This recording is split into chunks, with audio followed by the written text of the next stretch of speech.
Welcome back! I can't believe we made it to season 3. I've listened to this podcast so much, and I've been keeping up with Magnus Protocol, so, I think I have a problem. Season 3 isn't my favorite season. That's because only season 2 can be my favorite season, so the rest of them are kind of in second place tied. That doesn't mean I'm not going to talk about it and go in depth. There's a lot that happens this season, so I think this video might be a little longer than the other 2 that I've made. Just bear with me. I was writing this script and it just kept going. So, sorry not sorry. Here's your spoiler warning. I will be talking about all of season 1, season 2, and season 3 of the Magnus archives.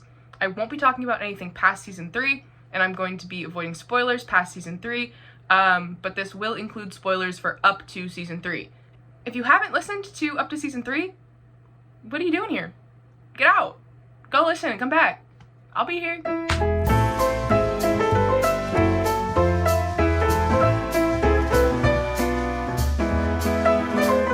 Season 3 really gets into a lot of what we left off on season 2 for information-wise. As a reminder, at the end of last season, Jürgen Leitner was there. He explained the powers briefly before, well, Elias sure does love pipes. So John starts this season off on the run as he's the lead suspect of the murder of Jürgen. This is the second time that he's been accused. Here's the Wiki recap for season 3. John is a wanted man. He is a person of interest not only in the disappearance of Sasha, but in the murder of the strange old man found beaten to death in his office. Tim and Martin struggle to hold themselves together following the disruptions of their team, and a new hire, Melanie, is acting increasingly erratic. It is beginning to dawn on the entire archival staff that they are far too involved with the Magnus Institute to leave now, if they ever could. Meanwhile, John goes from hiding from the police to being kidnapped by a sinister circus to traveling the world trying to piece together what information his predecessor knew about the unknowing, a mysterious ritual that may bring the end of the world. Yeah? Anything else? Oh, she has a lot to say. You wanna come up here? Oh, baby! She loves the Magnus archives.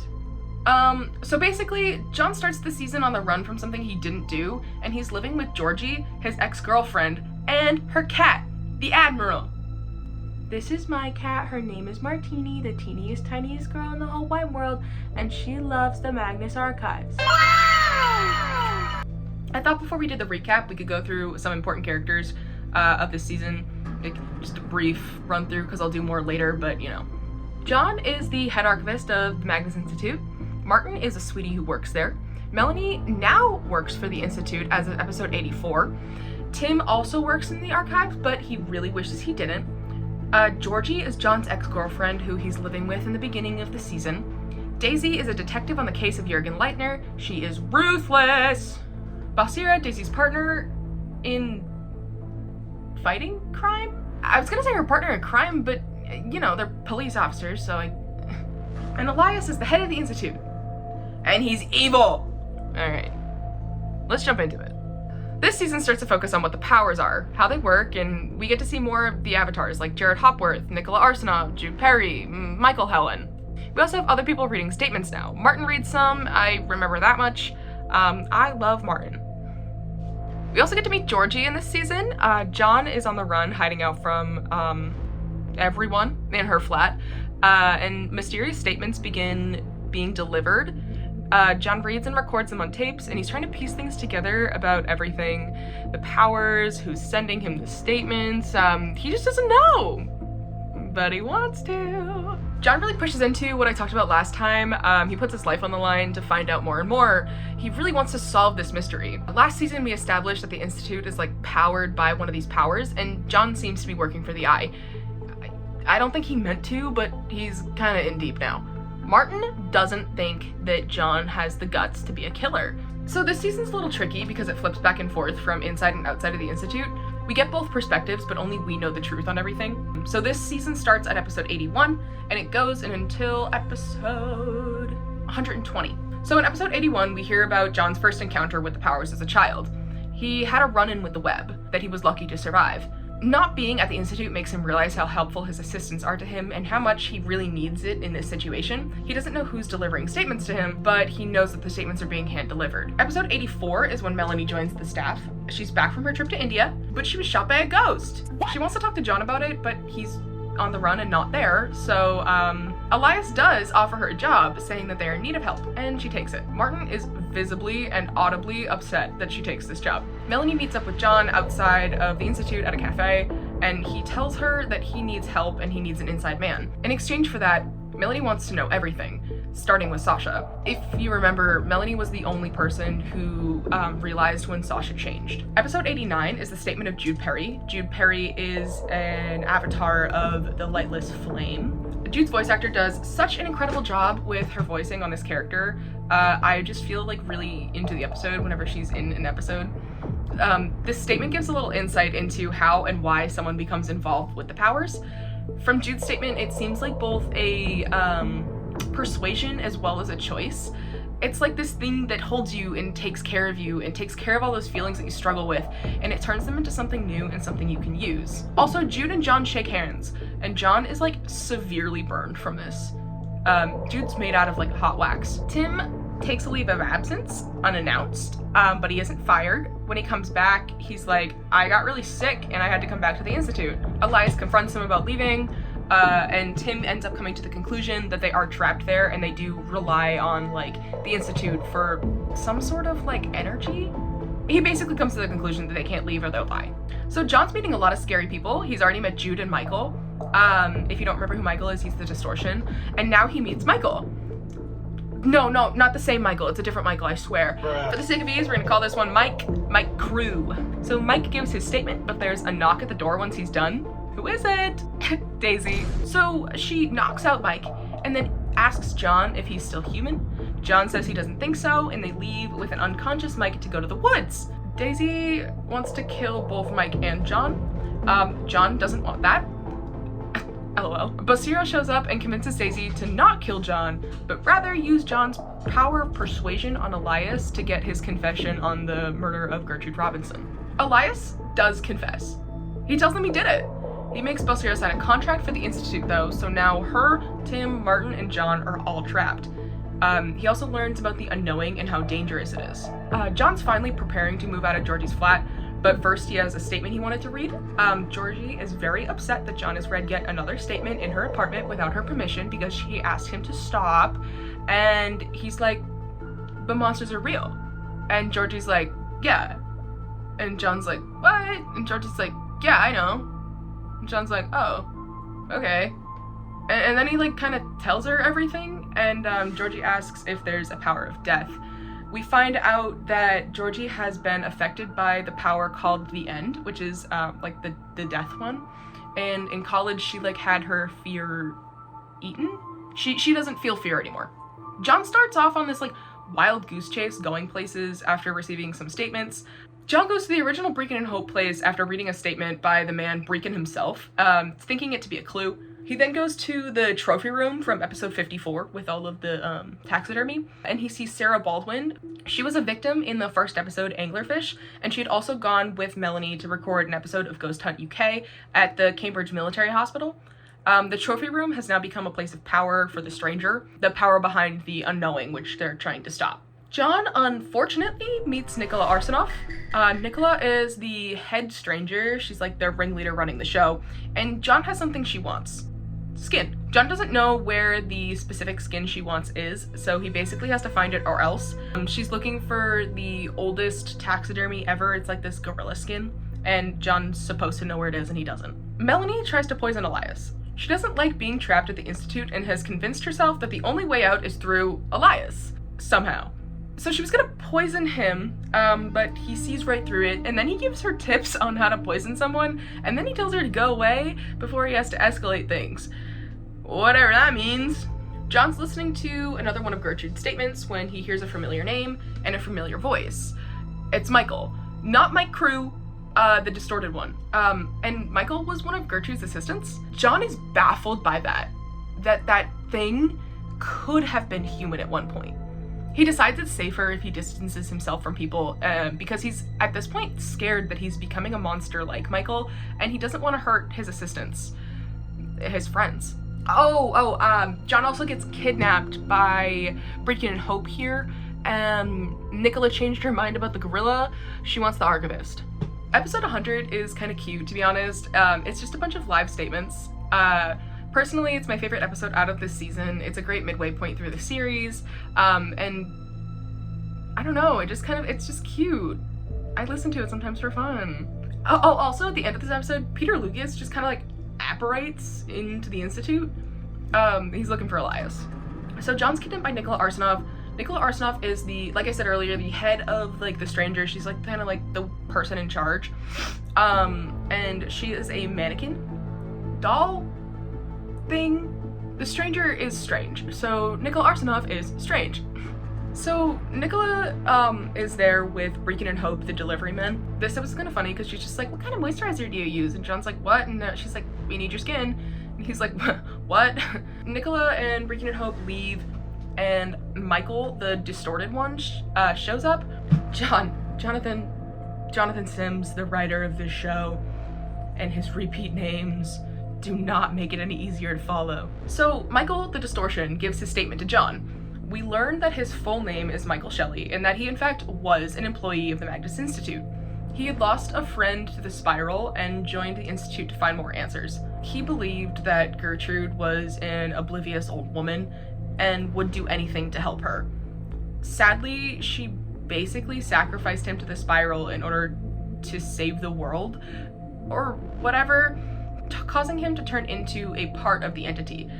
He became the distortion Michael, and he hates the archivist for this. He basically tells John that his time is up, and John accepts his fate. John goes to walk into the corridors, Michael's doors, and the doors are locked. Michael's confused by this, and eventually he just like screams, and then he disappears. The door that was locked opens to reveal Helen Richardson, who, if you remember, was the woman from episode 47. Doesn't want to kill John, and instead helps him back home with her doors. John is reasonably upset that Elias did not offer like any help with his kidnapping. John mentions that he knows that Gertrude and Gerard were working together, but he shouldn't know that, no one told him. And this is very exciting to Elias. John's powers seem to be developing as he reads a statement that was written in French, without knowing any French. Homeboy is just a walking translator at this point. John also learns that Martin has been recording statements for him to help with the workload. That's really sweet to me, I think. And John's like not super happy that Martin's doing statements, just because he knows what it's like. So John's new powers are coming in handy as he's able to use them to get information from the brother of a statement giver, helping him follow the trail of one elusive Gertrude Robinson. Basically, he's trying to follow the trail of Gertrude because she had all of these clues to the unknowing, and he needs them to stop the unknowing. Martin is looking for books on the circus to help with the unknowing, and asks Tim about one that he had checked out. Martin brings up the unknowing, and Tim hadn't been made aware of it yet. Tim gets really frustrated, but agrees to give his statement to Martin about why he cares so much about finding the circus. Tim opens up about the reason he joined the Institute. He tragically lost his brother in a run-in with a stranger. He joined the Institute to find answers, and maybe even to find his brother, but after a while he just kind of gave up and treated it like a job. Remember that human translator thing? John did it again in Beijing, but this time it was like talking to someone, and he just translated Mandarin, I think. John's on a trip across the world right now to find any of the information he can. Elias is truly evil. Melly has her first performance review for her job, where Elias plants the memory of how her father died in her head and like how her father felt dying. He threatens to make that memory worse if she doesn't give in and just do what she's supposed to do. John in America! What? John goes to Chicago because Gertrude went there and she knew something and he needs to find out. He begins to feel ill though and receives a statement from Elias to tide him over. It helps him and he gets back on track, hopping on a Greyhound bus, but he thinks he's being followed by a police officer. He was in fact being followed by two people! He was being followed by Julia Montauk, who is the daughter of the guy from episode 9. And he's also being followed by a cop named Max Musterman. I'd like to include here that This is one of the students from the anatomy class episode a while back. Also, surprise! Trevor Herbert from episode 10 and also from episode 56 is in fact alive and did not die of cancer. Julia and Trevor damage the cop. They don't like kill him, but they like wound him and then they throw him in the car and then they kidnap John. John can't catch a break. While they're waiting for the cop to regenerate, Julia gives a statement about her life and how she ended up hunting with Trevor. I'm distinctly using the word hunting, by the way. Just keep that in mind. The cop recovers and says that he was trying to bring John back to England for the unknowing, meaning that Max Musterman was part of the Stranger and all of those anatomy class students were of the Stranger. Martin finds out that when Elias is distracted, he can't like see everything because we had found out that Elias was he kind of like see anything happening ever, but when he's distracted, such as during his performance view with Melanie, he can't see everything. John kind of meets Gerard, or like his soul, or a memory of him, or maybe it is him. He's trapped in a book. So Julia and Trevor have been forcing Gerard to be this like monster manual for them, and he's like tired of this. He agrees to tell John everything he knows and to give a statement for if in return John releases him and burns his page. So Gerard goes through it all. He tells John about the 14 fears. I'm just gonna read through them, give you a little reminder. There's the Eye, specializing in the fears of being watched, followed, or secrets getting out, an obsessive need to know. The Spiral, specializing in the fears of madness, being unable to trust yourself. The End, specializing in the fear of death. The Stranger, specializing in the fears of the unknown and of things that aren't quite right. The Lonely, specializing of fears of being fully alone or cut off from everyone else. The Desolation, specializing in the fears of pain, loss, and destruction. The Slaughter, specializing in fears of violence and war. The Vast, specializing in fears of height and depth and our own insignificance, like compared to the universe. The Buried, specializing in the fear of being trapped or the fear of small spaces. The Dark, specializing in the fears of darkness and things that could be in it. The Corruption, specializing in the fear of rot, disease, and infestation. The Web, specializing in fears of spiders, loss of control, and of traps. The Flesh, specializing in this animalistic fear of being killed or being another's food, or of the body being mutilated. This fear kind of gets weird when it's all mixed in with human emotions. The Hunt, specializing in the fear of becoming prey and the instinctual need to kill or be killed. That's another one of those weird animalistic ones. Osira reads a statement of a police case that she was familiar with of a group of friends attacking each other with only one survivor. The statement giver described it as a hunt, and it was fun and playful. I think Osira is really nervous at this point that Daisy could be like turning into one of these avatars of the Hunt. Martin finds a huge stash of explosives in Gertrude's old storage unit, and they guess that's her plan. That was her plan to stop the unknowing, to blow it up while it's happening. Helen comes to John with her struggles as she took someone into her hallway and it didn't feel good to her. She knows that the real Helen felt better after talking to John, so she decides that it's her best course of action. John does not trust her and kicks her out. Elias shares a statement with the team about the unknowing. It seems that the Stranger can fix itself no matter how much destruction you have beforehand, but after it begins, and if you destroy it after it begins and disrupt it, it's over? I don't know, I kind of guess it's like the show must go on mentality, a dancer can always be replaced. So the team strategizes on the plan for stopping the unknowing, and they all give a brief statement in the moment of how they're feeling about the unknowing. Melanie and Martin stay behind to steal crucial evidence from Elias while he's distracted. Tim, Daisy, John, and Balsira all go to blow up the unknowing. They set up all the explosives and are just waiting for the unknowing to start and to set them off, and then they start losing their minds. The unknowing started and it is tripping up all of them. So at this point, all four of them kind of get split up, and Daisy ends up near Breakin and Hope. She attacks them and ends up killing Hope, but Breakin lures her into the coffin from episode 2, Do Not Open. Tim ends up running into John, and John is with Nikol Arsenov. Tim attacks John, but then John uses his powers of persuasion to make Tim see Nicola in the image of the clown that killed his brother. So then Tim explodes her. At the end of this season, John is in a coma. He is dreaming though. about lots of things, and the Eye is watching. Martin uses the evidence that he and Melanie gathered while Elias was distracted to get Elias arrested. As Elias leaves, he offers his condolences for the loss of Tim and Daisy. So that's how we learn that those two didn't really make it out. So that's my brief, not so brief recap on season 3 story-wise. The story is really interesting. I think it's really cool how it kind of dives deeper into how hostile these fears can be. I really like the two sides of the distortion. We saw Michael Shelley, and now we get to meet this Helen character and learn what she's about and like what the spiral is. I think this season does a really great job at bringing you more into the world of like the supernatural aspect of this. Before the season, you kind of had like a little bit of deniability. Like you could be like, well, did that really happen? But at this point, you have no ability to deny anything. We've seen Jane Prentice attack the Institute, we've met Jürgen Leitner, we've met Jude Perry, we've met Michael, we've met so many people, and they are all scary, so there's not really any reason to deny what's happening anymore.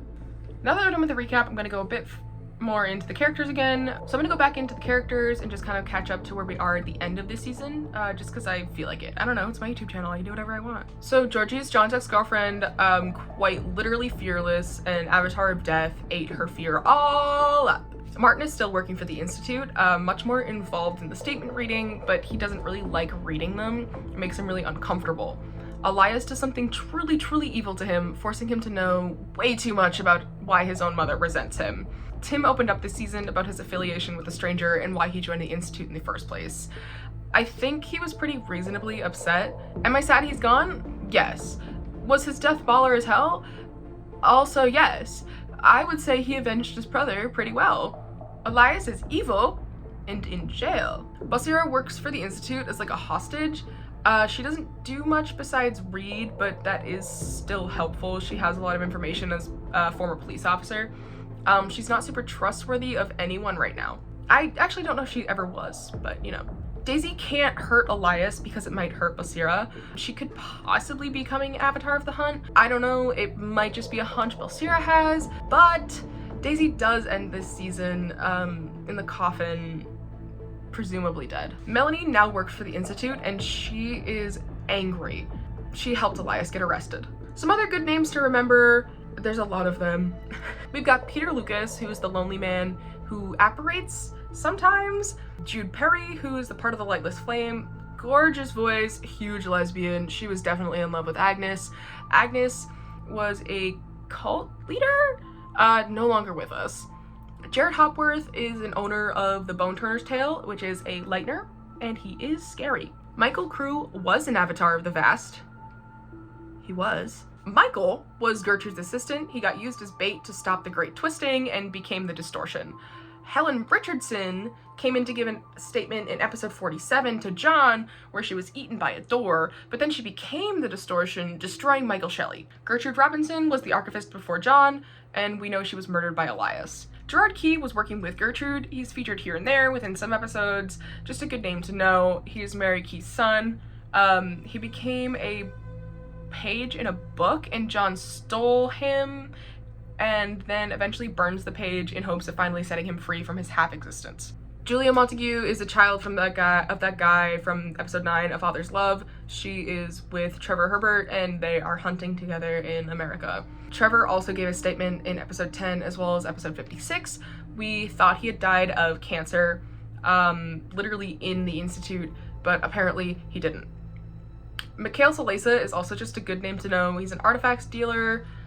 Just don't forget about him. So I really like this season. I like that it goes deeper into the powers. I like that it goes deeper into the characters. I'm really appreciative of the story this season. I feel like after season 2, you're really immersed into what the Magnus Archives is, and season 3 is like, okay, I'm here. I'm listening. You kind of start drawing your own conclusions about the powers, and I don't know, at this point I felt like I was making more connections to like my own fears and the fears in the show, which I thought was kind of fun. I personally really love Michael Shelley and Helen Richardson. I'm thinking about making a video specifically on the distortion because I think it's cool. So look out for that in the future, I guess. So anyways, that was my short, not so short recap of season 3. If I forgot something that you think I should have mentioned, let me know in the comments. I'm also gonna link my sources that I used in the description so you can look through them if you want. I'll be making a recap of every season. I only have 2 more left, so that's cool. I also have a full recap of the entire series, as well as more of like a philosophical discussion of what fear is and why it's so cool in the Magnus archives. So anyways, thank you for watching. I really appreciate it. But I hope you have a good day, week, month, life. I love you if no one's told you today, and I'm proud of you. Bye. Also, welcome to my new background for now. I graduated college. So, cool, I guess.